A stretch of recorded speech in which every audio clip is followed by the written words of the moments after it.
বিশ্বকাপের ইতিহাসে আরেকটি স্মরণীয় অধ্যায় লিখলেন লিওনেল মেসি। আলজেরিয়ার বিপক্ষে দুর্দান্ত এক হ্যাট্রিক করে বিশ্বকাপে নিজের গোল সংখ্যা বাড়িয়ে 16তে নিয়ে গেছেন ম্যাজিশিয়ান মেসি। এতদিন পর্যন্ত বিশ্বকাপের সর্বোচ্চ গোলদাতা ছিলেন জার্মান কিংবদন্তি মিরোস্লাভ ক্লোসা। 16 গোল করে ক্লোসার রেকর্ডে ভাগ বসালেন লিও মেসি। এই দুজনের ঠিক পেছনেই 15 গোল নিয়ে আছেন ব্রাজিলের রোনালদো, আর 14 গোল নিয়ে তাড়া করে ফিরছেন ফ্রান্সের কিলিয়ান এমবাপ্পে।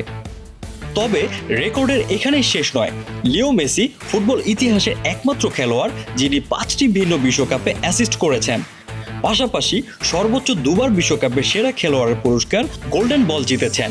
বিশ্বকাপে সবচেয়ে বেশি 27টি ম্যাচ খেলার এবং অধিনায়ক হিসেবে রেকর্ড 19টি ম্যাচে দলকে নেতৃত্ব দেওয়ার কীর্তি এই আর্জেন্টাইন মহাতারকার ঝুলিতে। মাঠের বাইরেও মেসির জনপ্রিয়তা আকাশচুম্বী, যার প্রমাণ মেলে কাতার বিশ্বকাপ জয়ের পর ট্রফি হাতে তার সেই বিখ্যাত ইনস্টাগ্রাম পোস্টে। 75 মিলিয়নের বেশি লাইক পেয়ে সামাজিক যোগাযোগ মাধ্যমের ইতিহাসে সবচেয়ে জনপ্রিয় পোস্টের রেকর্ড ভেঙে দিয়েছিল ছবিটি। সময় এগিয়ে যায়, বয়স বাড়ে, কিন্তু কিছু নাম বারবার ইতিহাসের পাতায় ফিরে আসে।